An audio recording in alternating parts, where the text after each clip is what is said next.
بسم اللہ الرحمن الرحیم الحمد للہ رب العالمین والصلاة والسلام علی نبینا محمد وعلی آلہ وصحبہ اجمعین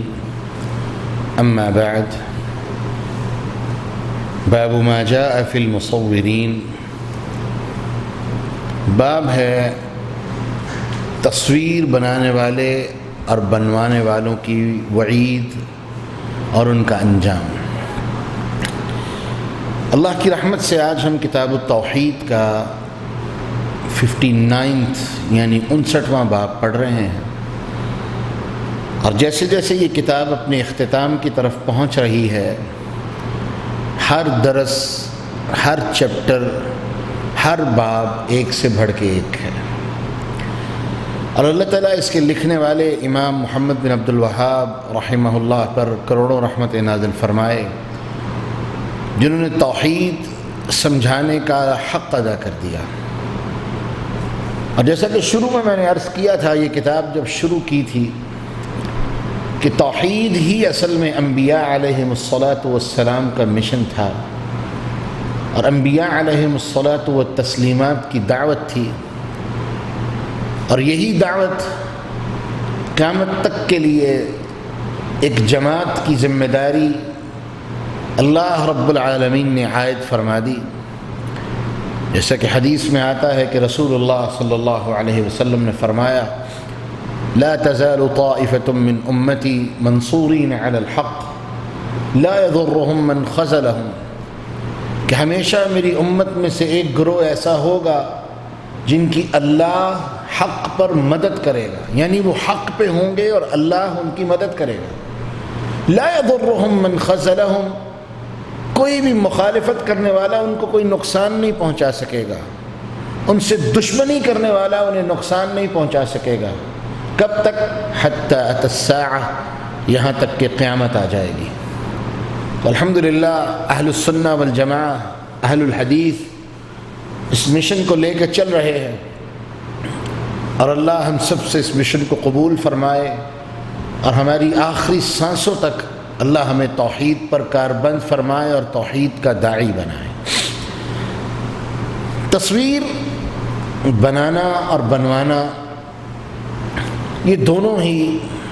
بہت بڑے جرم ہیں، جس کی آج پوری تفصیل اس باب میں آئے گی۔ تصویر دو طرح کی ہوتی ہے، ایک تصویر وہ جو ذات الارواح یعنی روح والی چیزوں کی، اور ایک تصویر وہ ہے غیر ذات الارواح جو بے جان چیزوں کی، جن کے اندر کوئی جان اور روح نہیں ہوتی، ان کی۔ ذات الارواح یعنی روح والی چیزوں کی تصویر بنانا یہ مطلقاً بغیر کسی اشکال کے حرام کر دیا گیا ہے۔ البتہ جو غیر ذات الارواح یعنی وہ چیزیں جن کے اندر جان نہیں ہوتی، ان کی گنجائش ہمیں شریعت نے دی ہے، اور جب تک یہ گنجائش باقی ہے ہم اس سے استفادہ کر سکتے ہیں۔ تو آئیے ذرا ہم اپنے باب کی طرف دیکھتے ہیں۔ ابو ہریرہ رضی اللہ عنہ بیان کرتے ہیں کہ رسول اللہ صلی اللہ علیہ وسلم نے فرمایا، قال تعالی، کہ اللہ رب العالمین نے بات فرمائی ہے، یعنی حدیث قدسی ہے کہ وَمَنْ أَظْلَمُ مِمَّنْ ذَهَبَ يَخْلُقُ كَخَلْقِي، اس شخص سے بڑا ظالم کون انسان ہے جو میری تخلیق جیسی تخلیق، یعنی جو اللہ رب العالمین نے انسان کی تصویر بنائی ہے، خوبصورت شکل بنائی ہے، تصویر بنانے کی کوشش کرتا ہے۔ اصل میں یہ چیپٹر کتاب التوحید میں لانے کا مقصد ہی یہ ہے کہ تصویر بنانے والا جو عمل ہے اس میں اللہ رب العالمین کی صفت المصور جو ہے، تصویریں بنانے والا، خوبصورت شکلیں بنانے والا، اعلیٰ قسم کے اور عالی شان قسم کے ڈیزائن بنانے والا، یہ اس اللہ رب العالمین کی جو صفت عالیہ ہے اس کے ساتھ متشابہت ہوتی ہے۔ اللہ رب العالمین قرآن مجید میں بیان فرماتے ہیں: هو اللہ الخالق البارئ المصور، کہ اللہ وہ ذات ہے جو خالق ہے، جو باری ہے، المصور تصویریں بنانے والا ہے، بہت خوبصورت شکلیں بنانے والا ہے۔ لہ الاسماء الحسنى، اور اس کے پیارے پیارے نام ہیں۔ تو المصور یعنی تصویریں بنانے والا۔ اس سے پہلے بھی ہم کئی ایسے چیپٹر پڑھ چکے ہیں کہ توحید کے منافی ہر وہ معاملہ، توحید کے اگینسٹ ہر اس چیز کو شمار کیا گیا ہے، ہر اس معاملے کو توحید کے منافی امور میں بیان کیا گیا ہے جس مسئلے کے اندر اللہ رب العالمین کی کسی صفت کی معمولی سی بھی متشابہت کا ڈر بھی ہو، کسی صفت میں، کسی چیز میں اگر اللہ رب العالمین کی کسی بھی صفت میں معمولی سی متشابہت کا شائبہ بھی ہو، اسلام نے اسے توحید کے منافی شمار کیا ہے۔ لیکن یہاں پر تصویریں بنانے والا، اس کے اندر تو کوئی شائبہ نہیں بلکہ یقینی امر ہے کہ وہ تصویر بنا رہا ہے۔ اسی لیے اللہ رب العالمین نے واضح فرما دیا، رسول اللہ صلی اللہ علیہ وسلم نے فرمایا کہ وَمَنْ أَظْلَمُ مِمَّنْ ذَهَبَ يَخْلُقُ كَخَلْقِي، اس شخص سے بڑا ظالم کون ہوگا جو میری تخلیق، میری تصویر بنانے کی طرح، میری تخلیق کی طرح، میرے پیدا کرنے کی طرح کسی چیز کو بنانے کی اور تخلیق کرنے کی اور پیدا کرنے کی کوشش کرتا ہے۔ تو اللہ رب العالمین نے اس کو چیلنج دیا۔ اللہ فرماتے ہیں ایسے لوگوں کو چاہیے فَلْيَخْلُقُوا ذَرَّةً، انہیں چاہیے کہ کوئی کیڑی بنا کے دکھائیں، ذرہ چھوٹی کیڑی کو کہتے ہیں، معمولی سی چونٹی کو بنا کے دکھائیں، اَوْ لْيَخْلُقُوا حَبَّةً، گندم کا دانہ پیدا کر کے دکھائیں، یا کوئی بھی دانہ، مطلقاً کوئی دانہ پیدا کر کے دکھائیں، اَوْ لْيَخْلُقُوا شَعِيرًا، انہیں چاہیے کہ شعیر اور جو کا دانہ پیدا کر کے دکھائیں۔ اگر ان میں اتنی طاقت ہے، اگر انہیں اپنے آپ پر مصور ہونے کا مان ہے، وہ اللہ رب العالمین کی صفت تصویر کے ساتھ متشابہت کرنا چاہتے ہیں، سملیرٹی وہ اپنے اندر سمجھتے ہیں، تو انہیں چاہیے اگر کرنا ہے تو یہ کر کے دکھائیں۔ اگر یہ نہیں کر سکتے تو اس کے کرنے کی بھی انہیں اجازت نہیں ہے، کیونکہ اللہ رب العالمین اپنی ذات کے ساتھ کسی طرح کا، کسی معاملے میں بھی، کسی چیز میں بھی شرک برداشت نہیں کرتے۔ اسی لیے امام محمد بن عبد الوہاب نے اس چیز کو اپنی کتاب التوحید میں بیان کیا کہ چونکہ تصویر بنانا اللہ رب العالمین کی صفات عالیہ یعنی صفت مصور، تصویریں بنانے والا، اس کے متشابہ ہے، اس لیے اسلام نے اس کو نہ صرف کہ حرام کہا ہے بلکہ توحید کے منافی امور کے اندر اسے شمار کیا ہے۔ دوسرا سبب اس کتاب کے اندر اس چیپٹر کو لانے کا وہ یہ کہ تصویریں بنانا یہ صرف اللہ رب العالمین کی صفت تصویر بنانا جو ہے، مصور جو ہے، اس کے ہی منافی نہیں بلکہ اس کے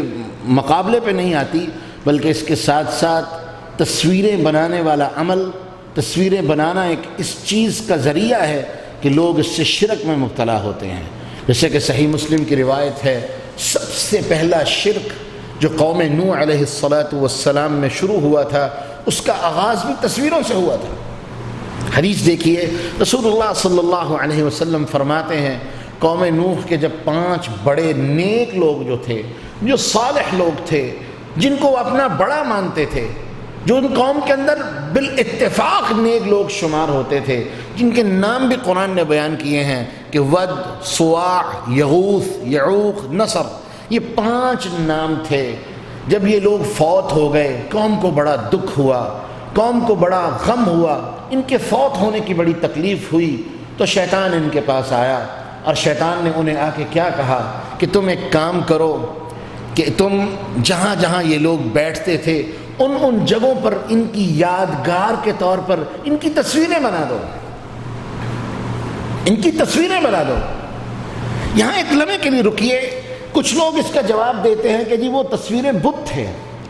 میں اس کا جواب یہ دیتا ہوں، بلکہ میں نے کئی علماء نے اس کا جواب دیا ہے کہ میرے محترم، یہ اس وقت تک کے لوگوں کی ترقی کا لیول تھا، اس وقت تک کی سائنس نے اتنی ہی ترقی کی تھی،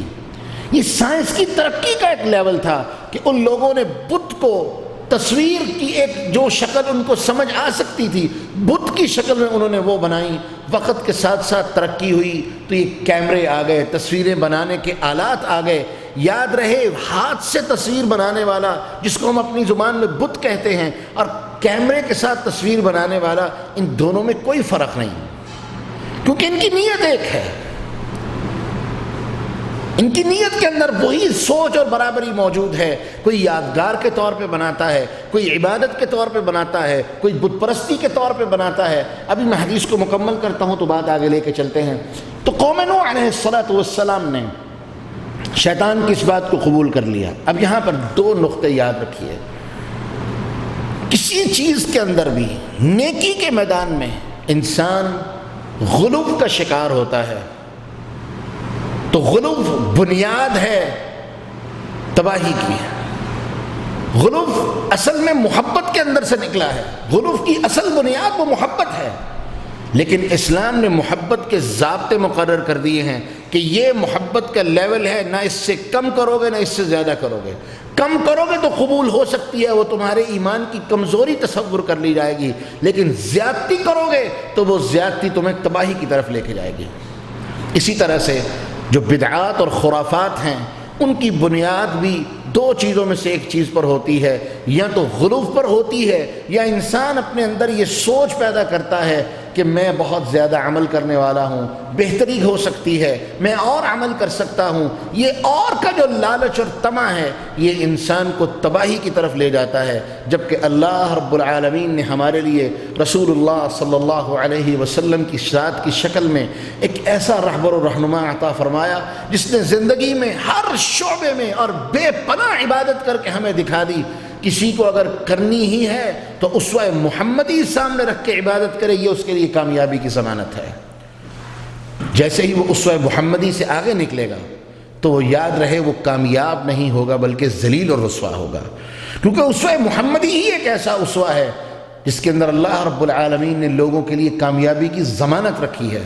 اسوہ محمدی سے جو آگے نکل جائے گا اللہ کی قسم وہ کامیاب نہیں ہو سکتا بلکہ وہ تباہی کے رستے پہ چلنے والا ہے. مثال کے طور پہ کچھ لوگ ایسے ہیں جو 1000 نفل دن میں پڑھتے ہیں. کیا اللہ کے رسول سے ایسا ثابت ہے؟ یہ محبت میں یا عبادت کے اندر کثرت کے جذبے سے یہ عمل کرتے ہیں. یہاں تک کہ بعض علماء نے کتابیں بھی لکھی کہ الاکثار فی التعبد لیس ببدعہ، مولانا عبدالحی لکھنوی کی کتاب ہے جس کے اندر انہوں نے یہ ثابت کرنے کی کوشش کی ہے کہ جو عبادت کے اندر کثرت کرنا یہ بدعت نہیں ہے، لیکن یہ غلط نظریہ ہے، یہ صوفیہ کا نظریہ ہے، اور یہی وہ غلو کی بنیاد ہے جو انسان کو تباہی کی طرف لے کے جاتی ہے. انسان کی کامیابی کی ضمانت وہ محمد الرسول اللہ صلی اللہ علیہ وسلم کے طریقے میں ہے، اسوہ محمدی میں کامیابی ہے. اس کے علاوہ کوئی چیز نہ کامیابی تھی نہ ہو سکتی ہے. تو شیطان نے انہیں گمراہ کیا، ان کے دل میں ان کی محبت کو استعمال کرتے ہوئے، محبت والے جذبے کا فائدہ اٹھاتے ہوئے شیطان نے انہیں کیا کہا، ان کی جہاں جہاں یہ بیٹھتے تھے یادگار کے طور پہ تصویریں بنا دو. تو شیطان نے تصویریں بنوائیں. جب وہ جنریشن جن کے سامنے وہ زندگی گزارتے تھے وہ چلی گئی، نیکسٹ جنریشن آئی، تو شیطان نے ان کو کیا دھوکہ دیا، ان کے دل میں کیا بات ڈالی کہ یہ اصل میں وہ لوگ ہیں، وہ ہستیاں ہیں جن کی تم سے پہلے لوگ عبادت کرتے تھے، پوجا کرتے تھے. رسول اللہ صلی اللہ علیہ وسلم نے فرمایا یہاں سے، اس لمحے سے، اس پوائنٹ سے شرک کا آغاز ہوا، وگرنہ اس سے پہلے کان الناس امۃ واحدہ. قرآن کہتا ہے کہ اس سے پہلے سب کے سب لوگ ایک امت تھے، کوئی اللہ کے ساتھ شرک نہیں کرتا تھا. تو شرک کا آغاز جس چیز سے ہوا، جو چیز شرک کا ذریعہ اور سبب بنی، وہ تصویر تھی. آج ہمارے معاشرے میں ہم اپنی آنکھوں سے دیکھتے ہیں، آپ بھی دیکھتے ہیں، کئی گھروں میں، کئی دکانوں پر، ہم مسلمانوں کی بات کرتے ہیں، ہندوؤں کو چھوڑ دیں، کئی دکانوں پر، مسلمانوں کی دکانوں پر ہم نے دیکھا ہے کہ دکاندار نے اپنے پیر صاحب کی تصویر لگا رکھی ہے.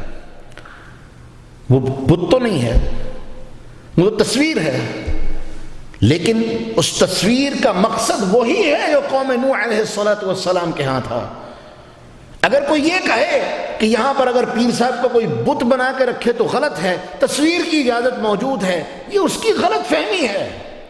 جو تصویر کا مقصد وہاں پر قوم نوح علیہ السلام کے ہاں تھا وہی اس شخص کے ہاں ہے۔ یہ کیا کرتا ہے؟ صبح دکان کھولتے ہی پیر صاحب کے سامنے، اس کی تصویر کے سامنے جا کے یوں ہاتھ جوڑ کے عبادت کی غرض سے کھڑا ہو جاتا ہے اور دعا کرتا ہے، اے اللہ مجھے پیر صاحب کے حق سے، پیر صاحب کے توسل سے مجھے دکان میں برکت عطا فرما۔ جبکہ مومن کا شیوا کیا ہے؟ رسول اللہ صلی اللہ علیہ وسلم بیان فرماتے ہیں، صبح و شام کے اذکار میں اللہ کے رسول نے دعا سکھائی کہ مومن جب صبح ہوتی ہے تو وہ دعا کرتا ہے، اللہم انی اصبحت اشہدک و اشہد حملۃ عرشک و ملائکتک و جمیع خلقک بأنك أنت الله لا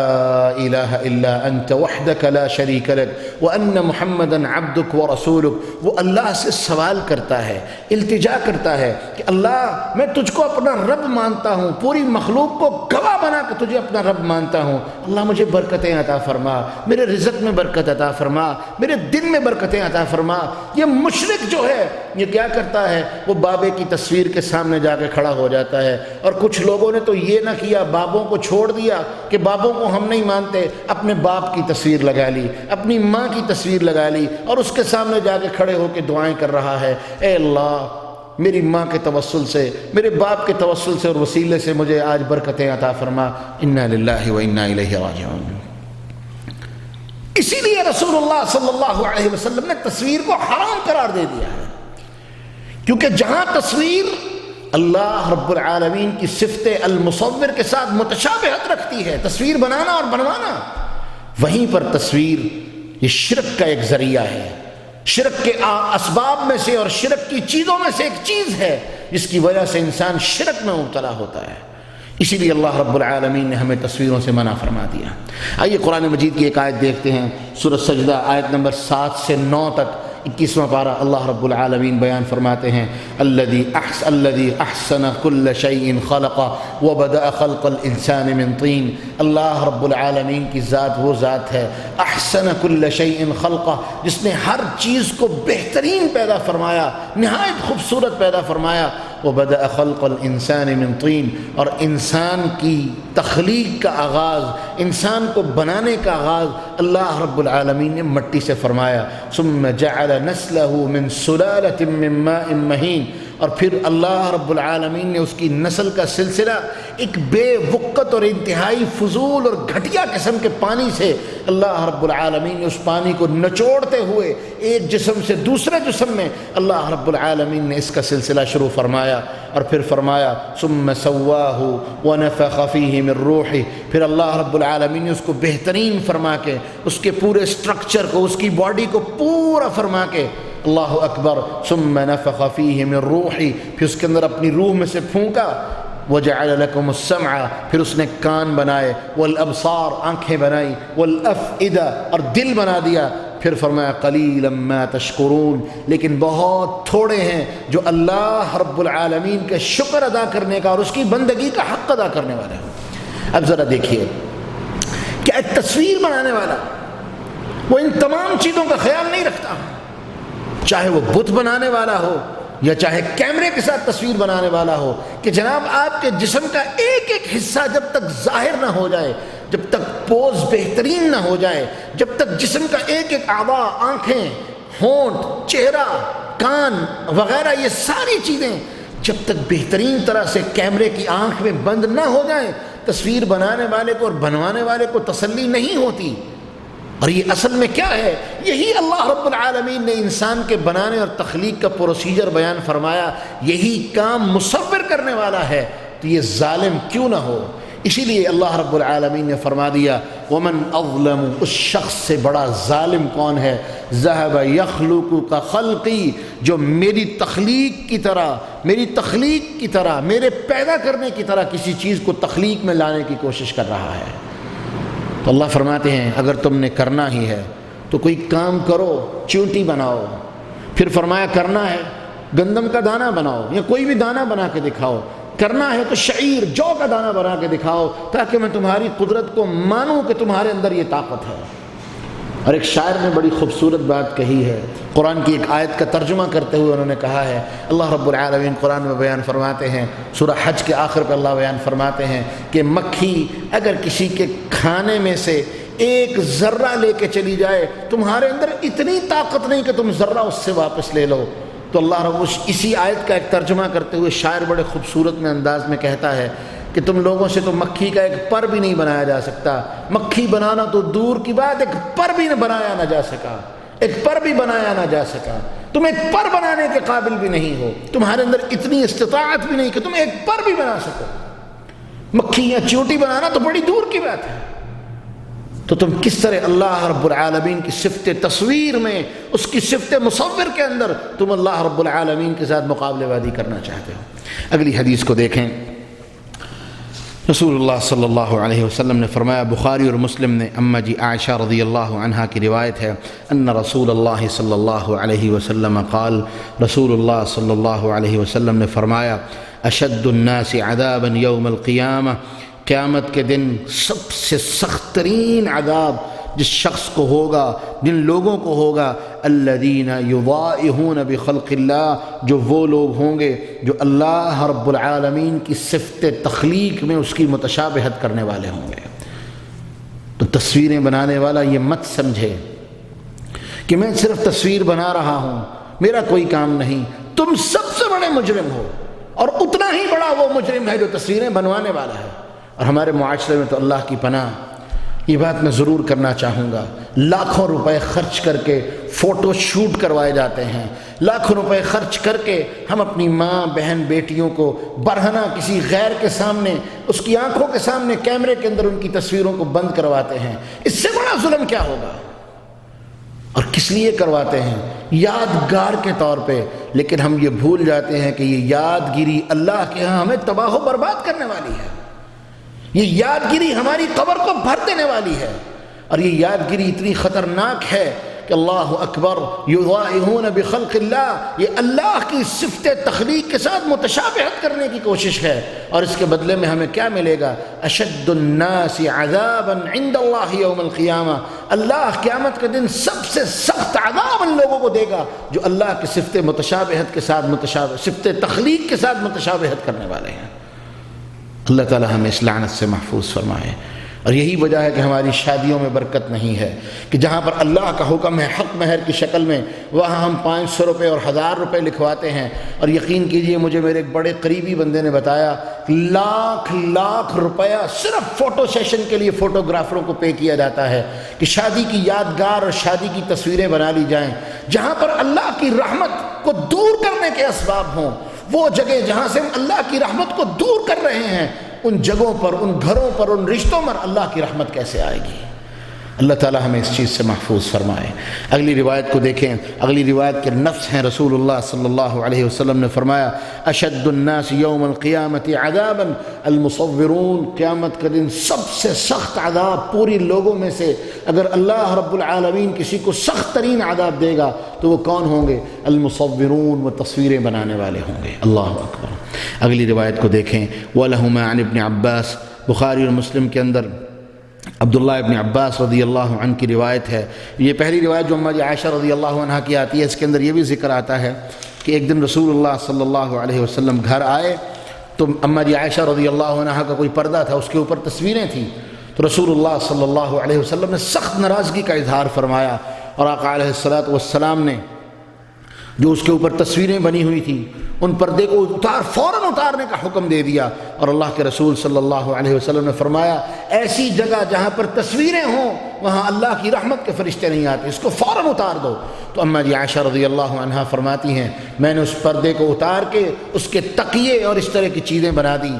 یہ ہے تصویر کا اصل مقام۔ اگر تصویر والی کوئی چیز آپ کے ہاتھ لگ جائے تو آپ اس کو ایسی جگہ پر رکھیں جہاں اس کی توہین ہو، اس کی اہانت ہو۔ اگر اس سے آپ نے فائدہ اٹھانا ہی ہے تو یہ فائدہ اٹھائیں کہ اپنی اہانت والی جگہ پر اور توہین والی جگہ پر انہیں رکھیں، یعنی پیروں کے نیچے آئے، انسان اس کو اپنے جسم کے نیچے رکھ کے اس پر لیٹ جائے، اس کی توہین کرے، یہ شریعت نے اجازت دی ہے۔ اگر کوئی استعمال کرنا چاہتا ہے، اس کپڑے کا فائدہ اٹھانا چاہتا ہے تو یہ مقصد ہے جس میں اس کو فائدہ اٹھا سکتا ہے، وگرنہ شرعیت نے ایسی چیزوں کو اپنے گھر سے دور رکھنے کا حکم دیا ہے۔ اگلی روایت دیکھیں، عبداللہ ابن عباس بیان کرتے ہیں کہ سمعت رسول اللہ صلی اللہ علیہ وسلم، میں نے رسول اللہ صلی اللہ علیہ وسلم کو فرماتے ہوئے سنا، کل مصور فی النار ہر مصور، ہر تصویر بنانے والا، تصویر بنوانے والا، یہ دونوں کے دن جہنم میں جائیں گے۔ یجعل له بكل صورة صورها نفس، ہر وہ تصویر جو اس تصویر بنانے والے نے بنائی ہوگی، ہر وہ تصویر جو بنوانے والے نے بنوائی ہوگی، اللہ رب العالمین اس ایک ایک تصویر کے بدلے میں ایک ایک جان پیدا فرمائیں گے، جہنم کے اندر پیدا فرمائیں گے، اور ان تمام جانوں کا عذاب اور ان کی سزا اللہ رب العالمین تصویر بنانے والے کو اور بنوانے والے کو عطا فرمائیں گے۔ انا للہ و انا الیہ راجعون۔ اللہ تعالیٰ ہمیں اس سے محفوظ فرمائے۔ پھر فرمایا یعذب بها فی نار جہنم، اور ان تمام جانوں کے بدلے میں اللہ رب العالمین اسے جہنم کا عذاب عطا فرمائیں گے۔ میں آپ سے سوال کرتا ہوں، میرے تصویریں بنانے والے اور بنوانے والے بھائی اور عزیز اور دوست، ایک ایک سیشن میں کئی 100 تصویریں تم بنا لیتے ہو، اللہ اکبر، کتنی تصویریں تم اپنی زندگی میں بنا چکے ہو، تم خود شمار نہیں کر سکتے۔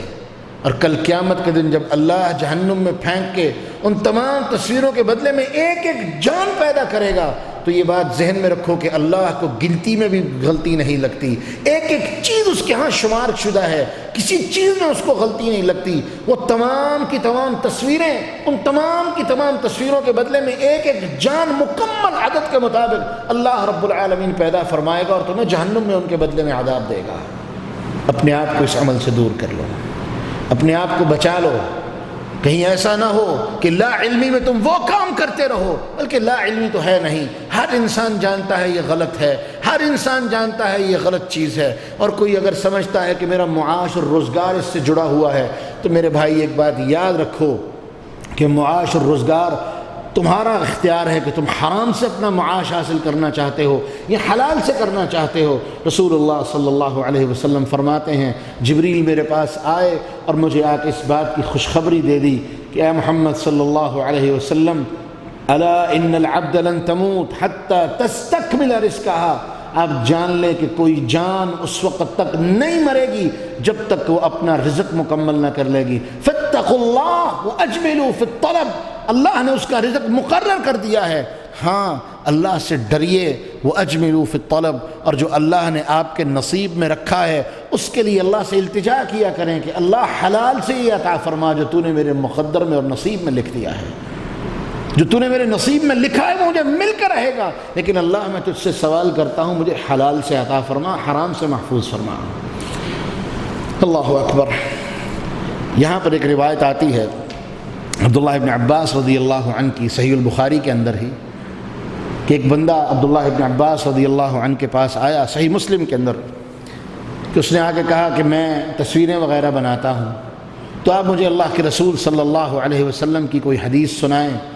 تو عبداللہ ابن عباس رضی اللہ عنہ نے اس کو اللہ کے رسول صلی اللہ علیہ وسلم کی وعید سنائی کہ آقا علیہ الصلاۃ والسلام نے فرمایا، من صور صورة فی الدنیا، جو بندہ دنیا کے اندر تصویر بناتا ہے، تصویر کشی کرتا ہے، تصویریں بنانے کا کام کرتا ہے، کلف له ان ينفخ فیها، اس کو قیامت کے دن یہ سزا دی جائے گی، اس کو مکلف ٹھہرا دیا جائے گا، اس کے اوپر یہ ذمہ داری عائد کی جائے گی، ان ينفخ فیها، کہ وہ اس تصویر کے اندر روح کو پھونکے، اس کے اندر جان ڈالے۔ تو حقیقت ولیس بنافخ، اور رسول اللہ صلی اللہ علیہ وسلم نے فرمایا وہ کوشش کرتا رہے گا لیکن کبھی بھی ایسا نہیں کر سکے گا۔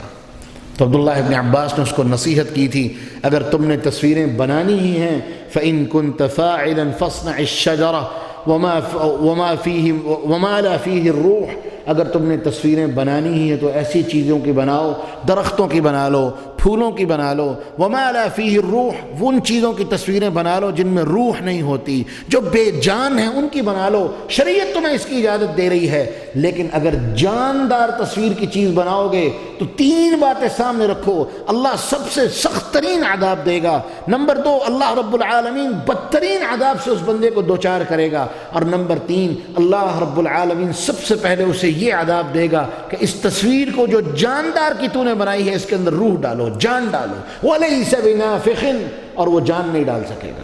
اللہ تعالی ہمیں اس سے محفوظ فرمائے۔ اگلی حدیث کو دیکھیں، وَلِمُسْلِمٍ عن ابی حیاج۔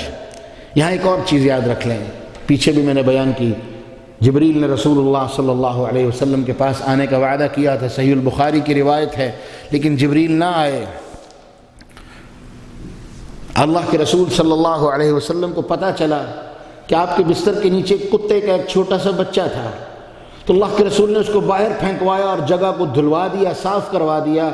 تب جبریل تشریف لائے تو اللہ کے رسول نے سوال کیا، جبریل تم کیوں نہیں آئے تھے؟ تو جبریل نے جواب دیا تھا، اے اللہ کے رسول، جہاں پر کتا ہو اور تصویریں ہوں ایسی جگہوں پر ہم اللہ کی رحمت کے فرشتے وہاں نہیں جاتے۔ تو اللہ کے رسول نے حکم فرما دیا، بیت فیہ الصورہ والکلب لا تدخل فیہ الملائکہ، لا تدخل الملائکۃ بیت فیہ صورۃ او کلب، جس گھر کے اندر کتا ہو اور تصویر ہو اللہ کی رحمت کے فرشتے اس گھر میں داخل نہیں ہوتے ہیں۔ کیا مطلب؟ جس جگہ پر یہ منحوس چیز ہو اللہ کی رحمت وہاں نہیں آتی۔ وہ شخص جو تصویریں بنانے والا اور بنوانے والا ہے، یہ کتنے بڑے مجرم ہوں گے، ان کا جرم کتنا بڑا ہوگا۔ اللہ تعالی ہمیں اس سے محفوظ فرمائے۔ جیسے میں نے شروع میں عرض کیا کہ تصویر یہ دو اسباب کی وجہ سے حرام کی گئی ہے۔ نمبر ایک، اس کے اندر اللہ رب العالمین کی صفت المصور کی متشابہت ہے، اور نمبر دو، یہ شرک کے اسباب اور ذریعوں میں سے ایک ذریعہ ہے کہ انسان اس کے ذریعے سے شرک میں مبتلا ہوتا ہے۔ ان دو اسباب کی وجہ سے اللہ رب العالمین نے ہمیں اس سے منع فرما دیا ہے۔ آئیے اس کا ایک تعلق صحیح مسلم کی روایت سے دیکھتے ہیں۔ ابو الحیاج بیان کرتے ہیں، ان کا نام حیان بن حسین ہے، ثقہ تابعی ہیں، ثقہ راوی ہیں، تابعی ہیں، حضرت علی کے شاگردوں میں سے تھے۔ طبقہ ثالثہ میں امام ابن حجر نے ان کو شمار کیا ہے۔ وہ فرماتے ہیں، قال علی علی رضی اللہ عنہ، کہ مجھے علی رضی اللہ عنہ نے یہ حکم دیا، الا ابعثک علی ما بعثنی علیہ الرسول صلی اللہ علیہ وسلم، کیا میں تجھے ایسی چیزوں کے لیے نہ بھیجوں، علی ما بعثنی علیہ الرسول صلی اللہ علیہ وسلم، جن چیزوں کے لیے رسول اللہ صلی اللہ علیہ وسلم نے مجھے بھیجا تھا۔ کہ کیا مطلب کہ ایک ایسی ذمہ داری اور کام میں تمہارے ذمہ نہ لگاؤں، تمہیں نہ سونپوں، جو کام مجھے رسول اللہ صلی اللہ علیہ وسلم نے تفویض فرمایا تھا، مجھے سونپا تھا۔ وہ کام کیا تھا؟ کہ آقا علیہ الصلوۃ والسلام نے فرمایا، اللہ تدع صورۃ الا طمستھا، کوئی بھی تصویر دیکھو، کہیں بھی دیکھو، کسی حالت میں بھی دیکھو، الا طمستھا، اس کو مٹا دینا، اس کو تباہ کر دینا، اس کا نام اور نشان ختم کر دینا۔ اور ساتھ ہی فرمایا، ولا قبرا مشرفا الا سویتہ، اور جو بھی قبر اونچی دیکھو، اور دوسری روایت میں لفظ ہیں ایک بالشت سے زیادہ اونچی دیکھو، الا سویتہ، اس کو آپس میں برابر کر دینا۔ اب یہ دونوں چیزیں اللہ اکبر شرک کے اسباب ہیں، شرک کے ذرائع ہیں۔ اللہ رب العالمین نے اپنے رسول کے ذریعے سے ان کو مٹانے کا اور ختم کرنے کا حکم دے دیا۔ یہاں ایک نقطہ یاد رکھیے کہ مصور، تصویر بنانے والا، وہ صرف اللہ رب العالمین کی ایک صفت میں اس کی متشابہت کرتا ہے، اور اللہ رب العالمین اس کو اتنی سخت وعید سنا رہے ہیں کہ سخت ترین عذاب دوں گا، اس کو اس میں جان ڈالنی پڑے گی۔ بدترین لوگوں میں اللہ رب العالمین اس کا شمار فرما رہے ہیں۔ ذرا تصور کیجئے کہ اگر وہ شخص جو اللہ رب العالمین کی کبریائی میں اور اس کی ذات میں کسی کو ڈائریکٹ شریک بنانے والا ہو، میرا مالک اس کے ساتھ کیا معاملہ کرے گا؟ اور اس کا معاملہ تو مالک نے قرآن میں کلیئر کر دیا ہے کہ اللہ رب العالمین فرماتے ہیں، ان اللہ لا یغفر ان یشرک بہ، جو شرک کرنے والا ہوگا اللہ اسے کبھی بھی معاف نہیں کریں گے، ویغفر ما دون ذلک لمن یشاء، اور اس کے علاوہ جسے چاہے گا میرا مالک معاف کر دے گا، اسے کوئی پوچھنے والا نہیں ہے۔ تو تصویر اور قبر،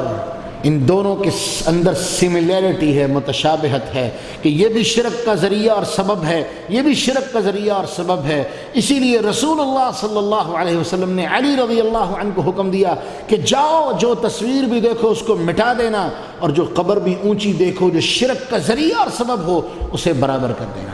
امام ابن القیم رحمۃ اللہ علیہ بیان فرماتے ہیں، جو شخص قبر سے متعلق رسول اللہ صلی اللہ علیہ وسلم کے احکامات کو جمع کرتا ہے، وہ آج بھی لوگوں کی اکثریت کا جو رویہ قبروں کے متعلق ہے اگر اس کو اپنے سامنے رکھے تو مکمل طور پہ لوگوں کے رویے وہ شرعیت کے ان اصولوں کے خلاف ہیں جو شرعیت نے شرک کے خلاف فرمائے۔ ان اسباب کو ختم کرنے کی کوشش کی جو شرک کے اسباب ہیں۔ آج بھی لوگوں کا قبروں کے ساتھ جو رویہ ہے وہ انہی طریقوں اور رستوں پہ ہیں جو شرک کے حق میں اور شرک کی حمایت میں جانے والے رستے ہیں۔ ذرا دیکھیے امام ابن القیم فرماتے ہیں رسول اللہ صلی اللہ علیہ وسلم نے قبروں کی طرف رخ کر کے نماز پڑھنے سے منع کیا. لوگ آج بھی قبر کی طرف رخ کر کے بلکہ قبر کے پاس، پاکستان میں کتنے مزارات ہیں، انڈیا میں کتنے مزارات ہیں جہاں مزاروں کے ساتھ مسجدیں بنی ہوئی ہیں، مسجدوں کے اندر قبریں بنی ہوئی ہیں، مزار بنے ہوئے ہیں، وہاں نمازیں پڑھی جا رہی ہیں. اسلام نے تو منع کیا ہے اس سے. انس رضی اللہ عنہ جو صحابی رسول ہیں، یہ وہ مبارک ہستیاں ہیں جن کو اللہ کے رسول نے ضمانت دی کہ مجھے تمہاری ذاتوں میں کسی طرح کے شرک کا کوئی ڈر اور شائبہ نہیں ہے. وہ ہستی بھی ایک قبر کے پاس نماز پڑھنے لگے تو رسول اللہ صلی اللہ علیہ وسلم نے ان کو منع فرما دیا. حالانکہ ان کی نیت بھی ایسی نہیں تھی، لیکن اللہ کے رسول نے منع فرما دیا. کیوں؟ کیونکہ جو بندہ قبر کے پاس نماز پڑھ رہا ہے وہ ایسے ہی ہے جیسے وہ قبر والے کے لیے یا قبر کی طرف منہ کر کے نماز پڑھ رہا ہے. اسلام نے اس سے منع کیا، یہ کام کرنے والے ہیں. دوسرا دیکھیے، وہ فرماتے ہیں کہ رسول اللہ صلی اللہ علیہ وسلم نے قبروں پر مسجدیں بنانے سے منع کیا. لوگ آج بھی مسجدیں بناتے ہیں اور ان کو متشابہت کا نام دیتے ہیں، اور اس کے ساتھ ساتھ یہ ظلم بھی کرتے ہیں کہ وہ مزارات کو مسجد کی طرح، مسجد کی تشبیہ دیتے ہیں. اوپر اسی طرح گنبد بنایا جاتا ہے، اس کے محراب بنائے جاتے ہیں، تمام کی تمام قبر کو اور اس کے مزار کو مسجد کے ساتھ تشبیہ دی جاتی ہے. یعنی پہلا جرم کیا ہے کہ قبر کے اوپر مزار بنایا جاتا ہے، اس کو مسجد کے ساتھ تشبیہ دی جاتی ہے، یا مسجدوں کے اندر ہی قبریں بنا لی جاتی ہیں. جبکہ رسول اللہ صلی اللہ علیہ وسلم نے کیا فرمایا تھا؟ صحیح البخاری کی روایت ہے، لعن اللہ الیہود والنصارى، اللہ یہود و نصارہ پر لعنت کرے، اتخذوا قبور انبیائہم مساجدا، کیونکہ انہوں نے اپنے نبیوں کی قبروں کو مسجدیں بنا لیا تھا. آج مسلمان بھی یہ جرم کر رہا ہے. اگلا نمبر دیکھیے، وہ فرماتے ہیں کہ رسول اللہ صلی اللہ علیہ وسلم سے قبروں پر چراغاں کرنے سے منع کیا گیا. آج نہ صرف کہ چراغاں ہو رہا ہے بلکہ چراغاں کرنے کے لیے حکومت ان کے ساتھ تعاون کرتی ہے. تمام اسلامی ممالک کے اندر سوائے سعودی عرب کے یہ لعنت عام ہے. اوقاف کی شکل میں حکومتی ادارے، حکومتی وزارتیں ان کو سپورٹ کرتی ہیں. ایسے ملکوں کے اندر اللہ کی رحمتیں کیسے آئیں گی؟ چوتھا پوائنٹ دیکھیے، رسول اللہ صلی اللہ علیہ وسلم نے قبروں پر میلہ لگانے سے، قبروں کو میلہ گاہ بنانے سے منع فرمایا. لیکن آج نہ صرف کہ میلے ہوتے ہیں بلکہ طرح طرح کی عبادتیں قبروں کے ساتھ جوڑ دی گئی ہیں، طرح طرح کی عبادتیں قبروں پہ کی جاتی ہیں، اور بلکہ ان کا بہترین قسم کا انعقاد کیا جاتا ہے، ان کو منایا جاتا ہے، ایک فیسٹیول کے طور پر ان کو منایا جاتا ہے. جو امت اس لعنت میں مبتلا ہو جائے اس میں خیر کیسے رہے گی؟ پانچواں پوائنٹ دیکھیں، رسول اللہ صلی اللہ علیہ وسلم نے قبروں کو برابر کرنے کا حکم دیا، لیکن آج ہم قبروں کو اونچا کرتے ہیں، یہاں تک کہ قبر دیکھ کے دور سے لگتا ہے جیسے کسی کا محل ہو، کسی کا بہت بڑا گھر ہو. لیکن حقیقت کیا ہے؟ وہ قبروں کے اوپر بنے ہوئے مزارات ہیں. مرنے والا تو مر چکا، اگر تم نے بنانا ہی ہے کسی غریب کو گھر بنا کے دے تو اللہ تمہیں برکتیں دے گا، لیکن تم نے قبر پر گھر بنا کے اس قوم سے، اس علاقے سے اللہ کی رحمت کو دور کر دیا ہے. چھٹی چیز، رسول اللہ صلی اللہ علیہ وسلم نے قبروں کو پختہ کرنے سے، ان پر بیٹھنے سے منع فرمایا. لیکن لوگ نہ صرف کہ قبروں پر بیٹھتے ہیں بلکہ عمارتیں بناتے ہیں، ان کو پختہ کرتے ہیں، بلکہ قبروں پر بیٹھ کر مراقبے کیے جاتے ہیں، وہاں بیٹھ کر طرح طرح کے عبادات کی جاتی ہیں، قبروں کی طرف نظر و نیاز کی جاتی ہے. بلکہ اس سے بڑھ کے اسلام نے 3 جگہوں کے علاوہ کسی جگہ کا سفر ثواب کی نیت سے، کسی جگہ کا سفر کرنا بھی حرام قرار دے دیا ہے. ثواب کی نیت سے انسان سفر کرے گا تو مسجد الحرام کرے گا، مسجد نبوی کا سفر کرے گا، یا بیت المقدس کا سفر کرے گا. اس کے علاوہ کوئی چوتھی جگہ نہیں جس کا سفر اسلام نے ثواب کی نیت سے ہمیں کرنے کی اجازت دی ہو. لیکن ہم آج مختلف قبروں کی طرف، مختلف جگہوں کی طرف، مختلف مزاروں کی طرف ثواب کی نیت سے سفر کرتے ہیں. ذرا بتائیے اس سے بڑا جرم کیا ہوگا؟ اور یہ ساری کی ساری ان قبروں کے اندر اور ان امور میں سے ہیں جن کو اسلام نے ختم کرنے کا حکم دیا. کیوں؟ کیونکہ یہ شرک کے ذرائع ہیں، شرک کے اسباب ہیں، اور انہی اسباب میں سے ایک سبب تصویر بھی ہے. اسی لیے رسول اللہ صلی اللہ علیہ وسلم نے قبر اور تصویر دونوں کو ایک جگہ بیان فرمایا، دونوں کا حکم بھی ایک بیان فرمایا، کیونکہ قبر بھی شرک کا ذریعہ اور سبب ہے، اور تصویریں بھی شرک کا ذریعہ اور سبب ہیں. اللہ کے رسول نے دونوں کو ختم کرنے کا اور مٹانے کا حکم دے دیا. اور آخری پوائنٹ امام ابن القیم بیان فرماتے ہیں، رسول اللہ صلی اللہ علیہ وسلم نے قبر پر مٹی کے علاوہ کچھ بھی ڈالنے سے منع فرمایا۔ لوگ آج نہ صرف کہ پختہ اینٹیں لگاتے ہیں، سنگ مرمر لگاتے ہیں، نہ جانے کیا کچھ لگاتے ہیں اور قبر کو پکا کرتے ہیں۔ یاد رہے یہ عمل کوئی عام عمل نہیں، یہ عمل قبر والے کو بھی تکلیف دیتا ہے، یہ عمل قبر والے کے لیے بھی اللہ کے ہاں سوال کا ذریعہ بنتا ہے، کیونکہ اللہ رب العالمین نے قرآن مجید میں بیان فرمایا کہ قیامت کے دن اللہ رب العالمین لوگوں سے سوال کریں گے، وَيَوْمَ يَحْشُرُهُمْ وَمَا يَعْبُدُونَ مِن دُونِ اللَّهِ، اللہ ان سب لوگوں کو جمع کرے گا اور ان لوگوں کو جو اللہ کے علاوہ غیروں کی عبادت کرتے تھے اللہ ان کو بھی جمع کرے گا۔ کئی نیک لوگ ایسے ہیں، جیسے امام بخاری رحمہ اللہ کی قبر ہے، اس کے اوپر مزار بنا دیا گیا۔ اللہ کی قسم امام بخاری اس چیز کی دعوت دینے والے نہیں تھے، لیکن قیامت کے دن اللہ کی بارگاہ میں ان سے بھی سوال ہوگا۔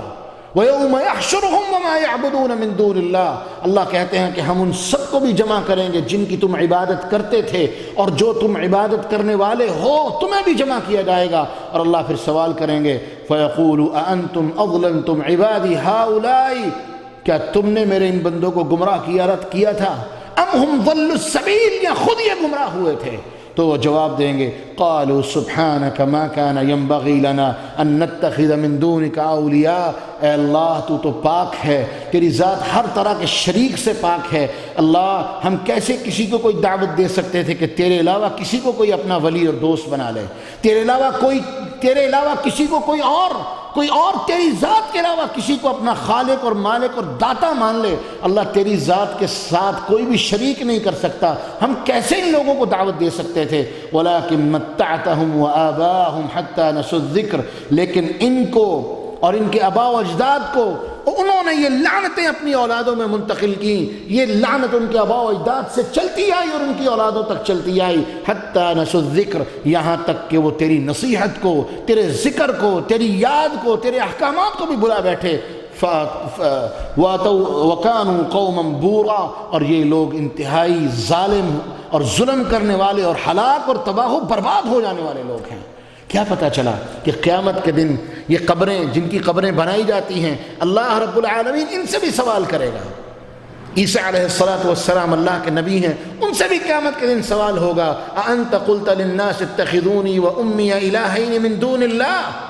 اے عیسیٰ کیا تو نے لوگوں کو کہا تھا کہ اللہ کو چھوڑ کے مجھے اور میری ماں کو رب بنا لو؟ کیا تم نے یہ بات کہی تھی؟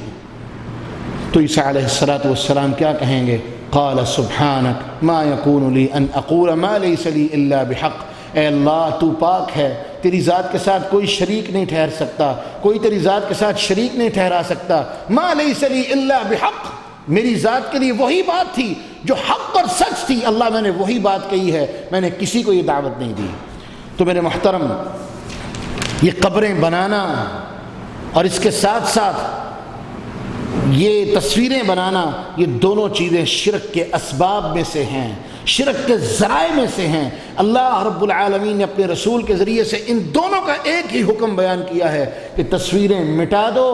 قبروں کو برابر کر دو، کیونکہ کوئی اللہ کے ساتھ شرک کا ذریعہ اور سبب اس معاشرے میں باقی نہیں رہنا چاہیے، اور اگر رہے گا تو یاد رہے اللہ کے ہاں ہمیں جواب دینا ہوگا۔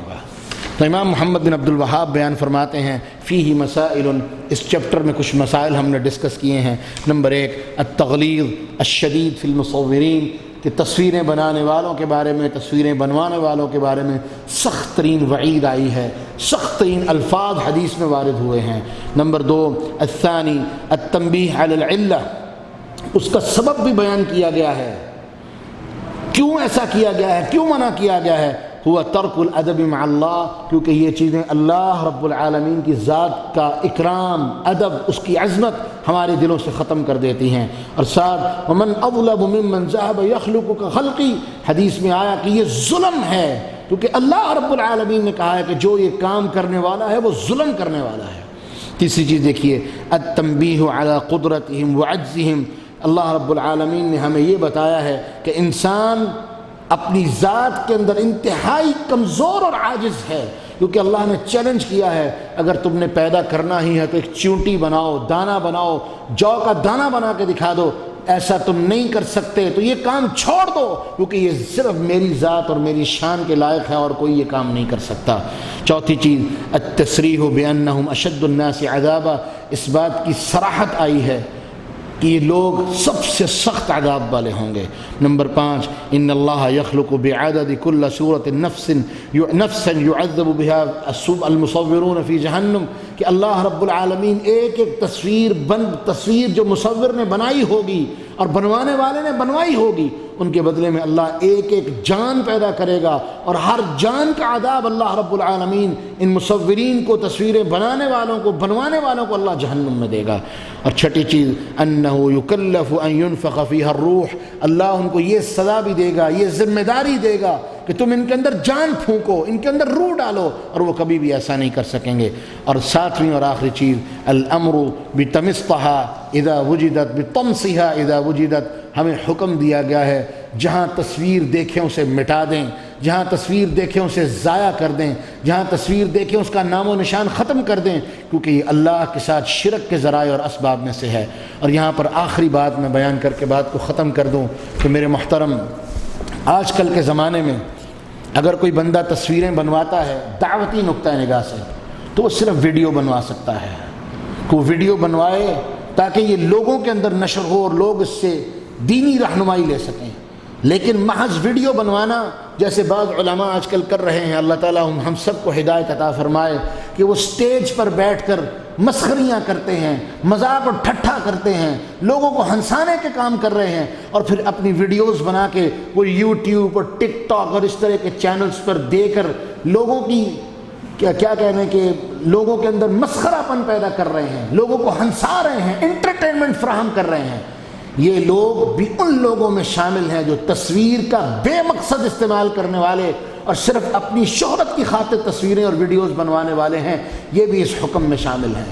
جو ویڈیو صرف تبلیغ کے نقطہ نگاہ سے، اللہ کے دین کی دعوت کے نقطہ نگاہ سے بنائی جاتی ہے اور لوگوں کے اندر نشر کی جاتی ہے، انشاءاللہ وہ لوگ اس میں شامل نہیں، کیونکہ یہ لوگ ایک بامقصد غرض کی خاطر اس کام کو انجام دے رہے ہیں۔ ہاں اگر کوئی شخص محض تصویر بنواتا ہے، کوئی عالم کسی کے ساتھ سیلفی بنواتا ہے اور اس طرح سے یہ چیزیں، یہ قطعاً درست نہیں اور جائز نہیں بلکہ حرام ہیں، اور یہ انہی لوگوں میں سے یہ لوگ ہوں گے جن کو اللہ سخت ترین عذاب دے گا۔ اللہ سے دعا ہے اللہ رب العالمین ہمیں سمجھنے کی توفیق عطا فرمائے، عمل کرنے کی توفیق عطا فرمائے، اور یہ خطرناک چیز تصویریں بنانا اور بنوانا اللہ رب العالمین ہمیں اس سے محفوظ فرمائے۔ وآخر دعوانا ان الحمد للہ رب العالمین۔